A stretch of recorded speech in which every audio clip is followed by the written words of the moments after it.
The Indiana Hoosiers, yes, the University of Indiana just won a football national championship. And the craziest part about that sentence is that Iowa State is next.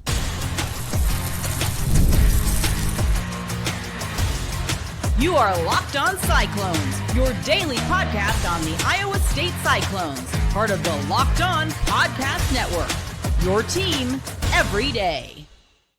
Welcome into Locked On Cyclones, part of the Locked On Podcast Network, your team every day, now the #1 sports podcast network, thanks to you. I am your host, Nick Marovets. Thank you for making this your first watch or listen of the day. I appreciate it more than you know. Be sure to hit subscribe down below so we can prove once and for all that it is, in fact, a Cyclone state. As today, we draw the comparisons between Indiana and Iowa State. I know, this is going to be a fun one, though, so stick with me. They're much closer in comparison than you might think, and there is a future for Iowa State. First, we're going to dive into what do the two programs look like next to each other? How similar are they actually? And maybe how much better is Iowa State right now than Indiana was just a few years ago? Then in the second segment, we're going to dive into what it took for Indiana to become national champions. Does Iowa State have that in their bag? What kind of coaching tendencies? What kind of roster building techniques did Indiana use? And can Iowa State go down the same path? I think so, but I'll tell you why exactly in the second segment. Then to round out today's show, we asked the question, is this even a good thing? And to dive more into that, you'll have to stick around till the end because I do think it's a relatively important question to ask, and we'll get into that in due time. But first, today's episode is brought to you by Game Time. Download the Game Time app, create an account, and use code LOCKEDONCollege for $20 off your first purchase. I cannot believe the fact that I am about to say this, and it's a true fact. Indiana won the national championship last night in football. Crazy to say that Indiana University, the Hoosiers, are your national champions of football. I can't even wrap my head around that. Indiana has been so bad for so long, and in the last 2 years, Curt Signetti has turned them into literal undefeated national champions. The first thing I was thinking when I was watching the game last night and the clock ran to zeros was, if you would have told me 3 years ago that Indiana was going to win the national championship, I would have told you that Iowa State was more likely to win a national championship. And I know just how far away Iowa State is from winning a national title. That's how bad Indiana was. Right? Iowa State is not some blue blood, some team who's pushing for the 4-team playoff every single year. No, they're just a team in the Big 12. They don't even have a Big 12 title. And they were closer than Indiana was to a national title. Indiana was miles away. It's hard to really wrap your head around just how bad they've been. I went back and looked before Curt Signetti, they were like a 41% win percentage team, give or take, depending on probably where you look. But right around that 41.5%.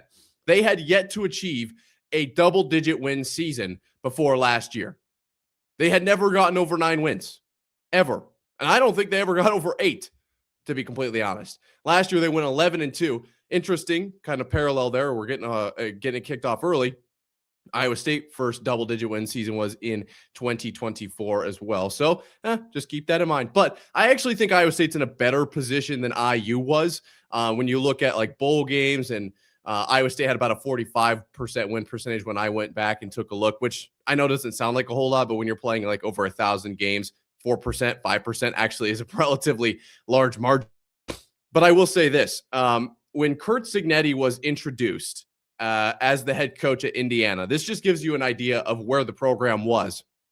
His introductory post from Indiana Football had 5 comments, 61 reposts, 762 likes, and 7 bookmarks, which I know this is a crazy kind of comparison or metric to use, but Iowa State, when they just announced Jimmy Rogers, had 60 times the amount of comments, 15 times the reposts, 6.5 times the likes, and 15 times the bookmarks. Okay. So that just kind of gives you an idea, not necessarily of the success of Indiana, but kind of where the program was at with fan engagement. And the success obviously leads to how much fan engagement there was. Indiana football was practically dead. I mean, let's just call it how it was. Iowa State in a much better spot there. And then when you look at the past of, the actual records, and where they are versus where Iowa State is, because obviously Iowa State's in that introductory period or that transitionary period versus IU would have gone through that 2 years ago. It's pretty clear that Iowa State is in a better position, right? IU coming off of a 3-9 win season before Curt Signetti, a 4-8 in 2022, 2-10 in 2021. To go back to the COVID year, they were 6-2. It's not comparable. Comparing Iowa State to Indiana, and basically what I'm saying is they're not similar. Iowa State is a much better situation. So is Iowa State next? Well, when you take a look at the coaches, there is a little bit in some ways of a comparison. They have a similar-ish path. Curt Signetti, will start with him, got his head coaching career started at IUP in 2011, over 15 years ago. So it's been a while that he has had the success that he's had. And when you look at obviously what he did at IUP, that is ridiculously impressive. Then he spent a year at Elon, and that was kind of a crazy turnaround as well. Then he goes to James Madison, who was in the FCS when he was there. Keep that in mind. We'll come back to that when we're talking about Jimmy Rogers in a second. But the turnaround there for James Madison is crazy. And then he gets picked up by Indiana. And I don't think anybody saw that turnaround coming either. But we'll get into kind of the mentality thing in a second. Obviously, everyone's kind of waiting on the Curt Signetti quote because it is so iconic. But when you look at Jimmy Rogers and what he's done, it's not necessarily about the turnarounds of programs that Jimmy Rogers has had, but he has had success at South Dakota State. And then in 1 year at Washington State, taking them to bowl eligibility. Look, he doesn't have the 15 years of coaching experience, and maybe that's a knock on his resume, but he does have the success under his belt. That was the comparison that I drew between the two, was the fact that, Curt Signetti, is his quote. I'll just throw it out there because everyone wants to hear it. His quote is, "I win. Google me," right? He is a winner. That's what he does. It doesn't really matter what it takes to get to the winning position, but he wins games. Jimmy Rogers, very similar. National championship at South Dakota State, undefeated season, conference championship the next year, moves on to Washington State, bowl game. All right. So obviously not quite a national title, not quite, are they even really in a conference is a good question. So maybe that's just unfair to Jimmy Rogers. It's a tough conference because is there even a conference? But still found success there early, first year, and then obviously gets called up to Iowa State. So we don't have as long of a tarmac here to land this plane and draw the comparison, but there is something there. And the demeanor that I kind of alluded to with Curt Signetti, and we're going to talk more about in the second segment, that initial coming into the first press conference and just almost looking fed up. I'm not saying Jimmy Rogers is Curt Signetti. Nobody's like Curt Signetti. Curt Signetti, if anything, is closer to Nick Saban. And that's like saying, any NBA player is closer to LeBron than like they are to me or whatever, however that saying goes. Like, it's just not even really comparable. But Curt Signetti just sitting there, hunched over. It's pretty simple. I win. Google me. Is similar in my eyes, not the same. I understand that this is a crazy comparison, but to Jimmy Rogers' style of like, look, and they're not the same, but he's like, look, can we finish up with these questions? I got to go get to work. Like, I got to go get working on my team. And that was at the end of his first press conference with Iowa State. Look, he doesn't have the flash. Obviously, the first time in front of the fans at the Cyhawk game was the biggest flash in the pan for Jimmy Rogers, and every Iowa State fan will remember that moment, I'm sure, especially if he sees success. But he doesn't have the Google me moment. I don't really think that you need to have that moment. I think it's about the general demeanor, the very much, let's get to work. We know what we have to do. Get in the office, get in the lab, get it done, and move on to the next step of the process. I'm not saying Iowa State is going to be the next Indiana. I'm just saying that right now, with the way that college football works, we are in a time period where basically anything is possible. I mean, Curt Signetti, and this is a little bit of just a personal, kind of tangent. Curt Signetti is basically out here playing dynasty mode. It is unheard of in 2 years to take Indiana to a national, it doesn't feel real to say that. It feels like I'm just reading some random funny tweet, and it's like, everybody should look at this. This is so funny. Can you imagine if Indiana went undefeated? And then the fact that it's 2 years after they got a new, there is so much that is so crazy about this situation that Iowa State can do it. They absolutely can. With the way that the system works now, I was looking at some numbers about the NFL. I believe it's like most coaches win their Super Bowl within the first 4 years or so, give or take.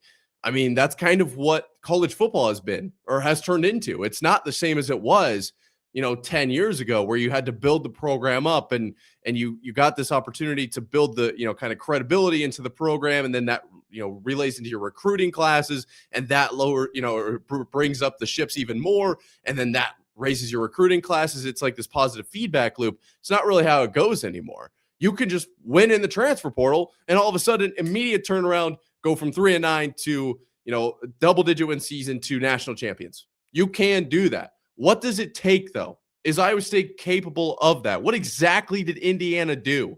We're going to answer all of that and probably, honestly, have a few tangents in there as well, coming up right here after this.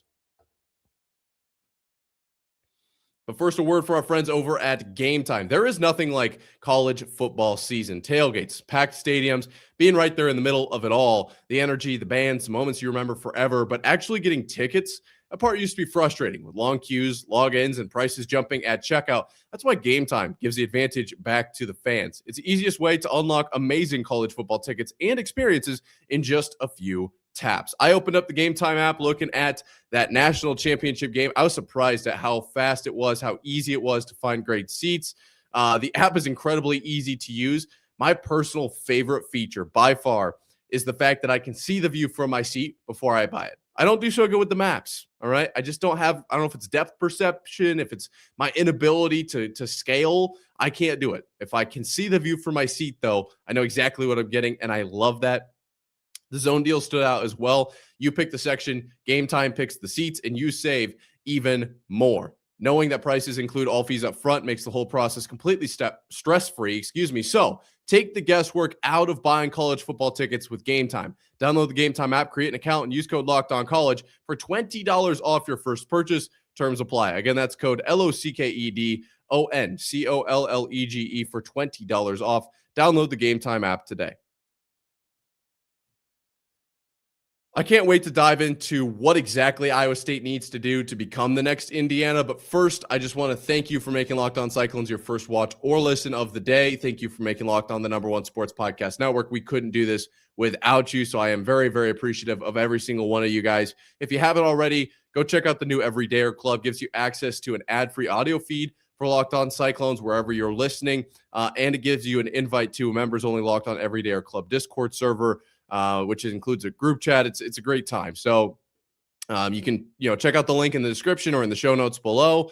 Or I do have the link up on the screen as well if you're watching on YouTube. Just give it a look, give it a little check out. I appreciate every single one of you guys for watching and listening. That's the biggest point here. So let's go into why Iowa State could actually feasibly become the next IU, right? The next Indiana. It is crazy to think that they went from what they did to a national title contender. And when something is that crazy, you kind of have to look into the systems, right? You have to look into the actual mechanisms. That kind of thing doesn't just happen by chance, right? This isn't, Kalen DeBoer taking over at Alabama and then they make the college football playoff and everyone's like, well, that's weird, but it is what it's not the same even sort of thing. You're looking at you look at an orange on the counter, you turn around and all of a sudden it's a pineapple. You're like, what happened here? Okay, can we get some cameras and take a look at the actual ins and outs of that process? Because that does not seem possible. So we need to dive into that. And when I took a look at Indiana, the biggest thing that I took away from how their program is run is Curt Signetti. And I think it's really easy to just make that your #1 point, but I do think it's absolutely necessary. And he's kind of become meme culture in a little bit of a way, the way that he reacts to certain plays, blocking a punt in the national championship game, no reaction, touchdown, crazy 4th down, no reaction. That kind of coaching mentality is certainly its own style. And I'm not saying you need to have that, but you need to have basically the mentality where nothing is going to be good enough. There is always another second on the clock. There is always something that could be better, right? When Indiana, I believe I remember this correctly, when Indiana secured the interception to win the game, it was over. Takes the knee and then throws his helmet. I don't remember the player's name, number 22, I believe it was. It looked like Curt Signetti was pretty upset. And the game's over now, right? There's 44 seconds left on the clock. Miami had no timeouts. it was going to be a knee, and then either you can take the safety with no time, like it was basically over, or they could run the QB sneak like they did. But I believe that Kurt Signetti looked at that like, we made a mistake. Why did we take our helmet off? Like, you could have lost us the game there, essentially. Like there was something that could have happened better. There's always room for improvement. That's that Nick Saban style of coaching. And I'm not saying that Jimmy Rogers has to have that same mentality, but I do think, and I'd be very curious to hear your thoughts on this, there is a difference between the way that Matt Campbell coached his program and the way that Kurt Signetti coaches his, and like the way that Jimmy Rogers might choose to coach his. Every single press conference with Matt Campbell, and I know you remember this because it wasn't that long ago, was, well, we're just looking to get better every single week. We're just 1% better. It's all about kind of this, having fun, basically, is kind of the sentiment. Obviously, I'm not pulling any direct quotes here, but you understand what I'm saying. It really wasn't about so much the success of the program. And what you say to the media is not what's said in the locker room, and I completely understand that. But I think that there's going to be something about the way that Jimmy Rogers is going to be no BS. He's going to call it how it is. He's going to tell you what Iowa State did wrong, tell you what they could do better on the sidelines. I don't know if it'll be to the same, Nick Saban degree, to the Kurt Signetti degree, but I think that there is going to be an element of like, what are we doing? We have to make that play, or that's a huge mistake. We can't have that. I don't care if we're up 40. That's not how this goes. I feel like I get a little bit of that from Jimmy Rogers personally. That's just my indicators going up right now. The other big thing of this is the portal, and that's undeniable. Obviously, how Kurt Signetti runs his program, I don't have the ins and outs, but I think it's important that Iowa State potentially look into having like a whole portal department.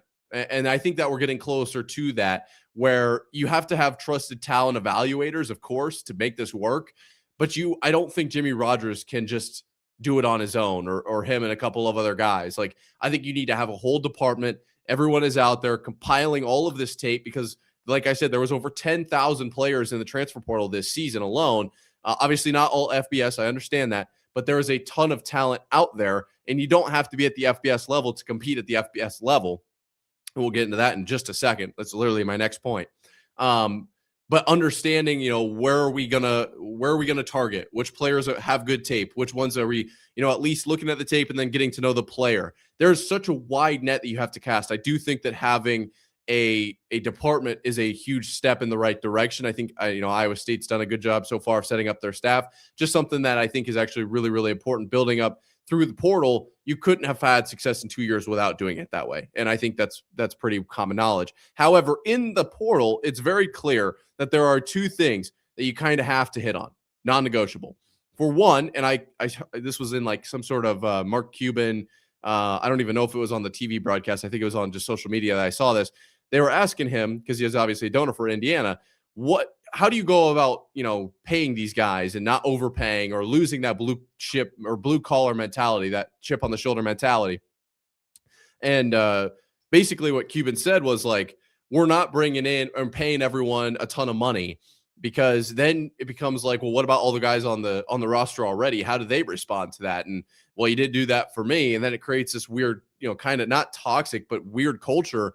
I think Iowa State is kind of in the same boat, having to do that, but they also don't really have a choice either. They can't pay everyone a ton of money.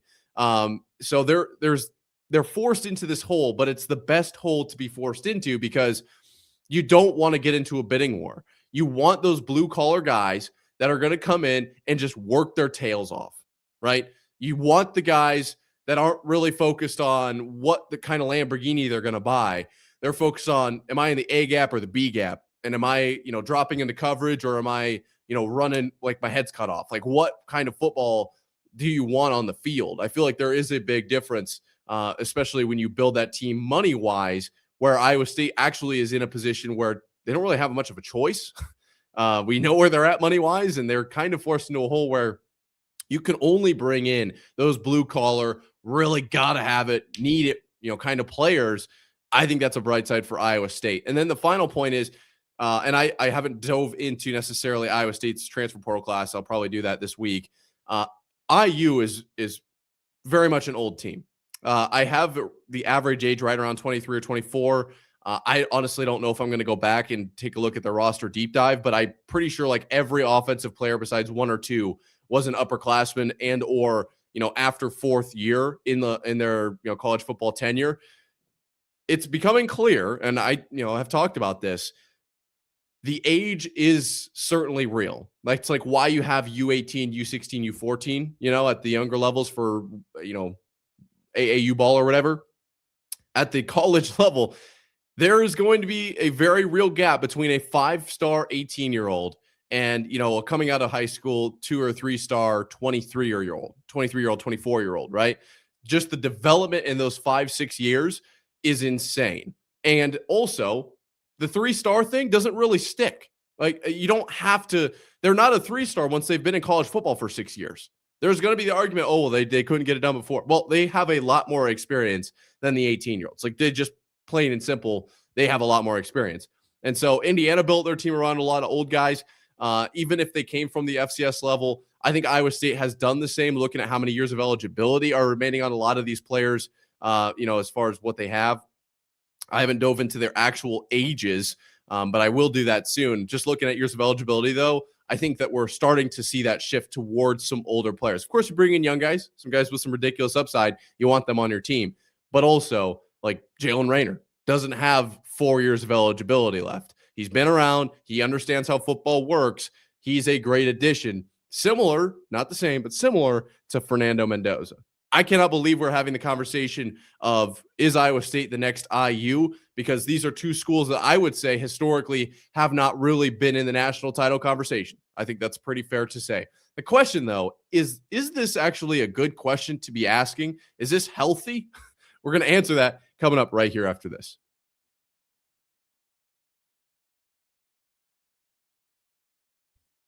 So Indiana just won the national football title.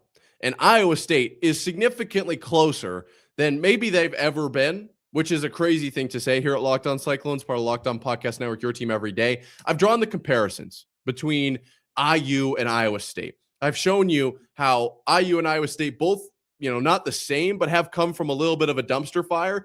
And IU obviously ascended to the national champions. Iowa State in a slightly better position, honestly, with a new head coach coming in. There's no reason why they can't do the same. We've taken a look at what exactly does Iowa State need to do to get to that next step. What do they need from a coach? What do they need from the portal? What kind of guys do they need? We've taken a look at all of that, okay? And we now kind of know we've got a little bit of a roadmap in front of us as far as what does Iowa State need to do to win a national title. That question, however, and this is literally just a personal opinion, okay? This is just me thinking into a microphone, essentially, at this point. So if you've made it this far, thank you. Shout out to you for listening, and hit subscribe down below if you haven't. I'd love to know your comments, but I wonder, this has just been nagging at me. Is this ring culture thing like bad for college football? I was doing some reading on Indiana. It was a great article about the history of how bad they've been. And then it got to the point where they were talking about the famous Lee Corso, touchdown against Ohio State picture. They were leading 7-6 or whatever, and that ended up being like a 42-7 final score. And they paused the game. They called timeout to go take a picture in front of the scoreboard because they scored, because Indiana was so bad, right? And whenever they went to a bowl game, it was a major thing. And whenever they won a bowl game, everyone's doing cartwheels. Everyone's freaking out. It was a big deal. Bowl games were a big deal. Football in general, college football, was about the experience, about the regular season, about getting to play with all your teammates all through the season, the ups, the downs, just competing, camaraderie. That's what college football is kind of about. Now you've got teams who don't make the college football playoff, and then they decide we're just done playing for the year. We're not going to play anymore. We're going to take our ball and go home. And I know Iowa State sat out a bowl game, and honestly, really not a huge fan of that. At least it's semi more justifiable than Notre Dame's was. But like Kansas State, too, actually a valid, is it Kansas State even in the same spot that Iowa State was? That's what college football is now, especially with the playoff expanding to 12, and it's probably only going to expand to 16 and 24. Even if it's not this year, even if it's not next year, I think we can all at least look at the same picture and say, okay, that does kind of look like that's what's going to happen. As the expansion happens, or happen over time, the regular season becomes less and less important, right? The dilution of each and every single regular season game is very real. You'll be able to get into the playoffs with 4 or 5 wins. And as it becomes easier to get into the playoffs, then it becomes that's really what the whole season's about, right? As a Patriots fan, season didn't really start growing up until about November, December, right? It's going to become, as a college football fan, season doesn't really start until we're in the second half of the season. Then you got to go perfect. Season doesn't really start until you're into conference play, right? And that's a valid argument for a lot of teams out there, but Iowa State still plays Iowa in the non-con, so I would say that that's an important game for us. But I think we're getting closer to this all or nothing mentality. Schools, it's really about you got to make the national title game or you're out. And it's for coaches too. Like, what does that look like? How success with what Kurt Signetti has done at Indiana? How long of a leash are coaches going to get from now on? Right? Matt Campbell got 10 years at Iowa State. And I would say maybe obviously had some success early on, but I would say maybe 6 or 8 years or so into his tenure was where you could have made the argument, all right, after that 4-win season, like, what are we doing here? But he got a pretty long leash. Now, and I know Matt Campbell isn't the same thing, but now coaches might get 3 or 4 years, right? If you can't do it in 2, you're probably not going to do it at all because of how fast things shift over. And if you're not winning a national title for us, you're not doing enough. If you're not getting us into the college football playoff, if you're not getting us into the semis, you're just not doing enough. And I want to say that I just don't think that that's what this is about. I think if that's what you want this whole thing to be about, is just simply outputs, go watch the NFL. Go watch the, NBA, any pro league out there. And this is just some guy standing on a milk carton in the middle of the street yelling to nobody. I understand that. But I do think, I can't have any major change on this whole situation, but I do think we're getting away from what college football was about. It's now about chasing rings. And if you don't have success, you're out. It's not really about the players. We're going to pay them whatever it takes to get this university, this program to success. And look, I want Iowa State to be successful as bad as the next guy, right? I like cheering for winning teams. Watching this January skid for the basketball team hurts. I don't love that. Obviously, winning is fun. I understand that. But there's something about the way that the program is run right now with the coaches, I think, is really where you can nail in on this point. We're getting away from it's okay to win 5 to 8 times as long as you're making bowl games or you're getting close. Like, it's about the kids. And I don't think it's about that anymore. So this whole conversation we've had today, is Iowa State going to be the next national champion? I don't think that's good for the sport. Like, I just truly don't. And that's just my opinion. But I think college football really is rooted in the fact, and we've gotten so far away from this, that it's about the players. It's about, earning the degree. Obviously, student is first. I think it's about, the camaraderie and the relationships and the memories that are made in those years. And now it's about how much money can we make? And as a university, how fast can we win a conference championship and then take the next step up to a national title? Look, is that an unpopular opinion? Maybe. I don't really care. That's just how I feel about it. I think that we've gotten away from what college football is. So I'd love to hear your thoughts in the comments below at Nick_Marv on Twitter. It's probably going to be a bit of a hot take. And I still stand by the fact that Iowa State could do this. Like, I don't want to, make it sound like I'm totally walking myself back here. I still think that Iowa State absolutely has the groundwork in front of them to make a push for a national title. I want to make it clear that I'm not going to not be an Iowa State fan if they don't win a national title. I'm going to be the, loyal forever true, even if they get 3 wins over the next 3 years, right? It's about supporting the team. It's about, the players. Like, I don't know. I feel like we've gotten away from that. So I wanted to ask that question to end today's show, just because I'm curious. I'd love to see what you guys think and let me know. Comments below, easy to comment. If you're, watching, if you're listening, you got Twitter as well, Nick_Marv there. So shout out to every single one of you guys for watching until this point, listening. You guys are the real ones. I couldn't do it without you. Be sure to hit subscribe. Until next time, Cyclone fans, sayonara.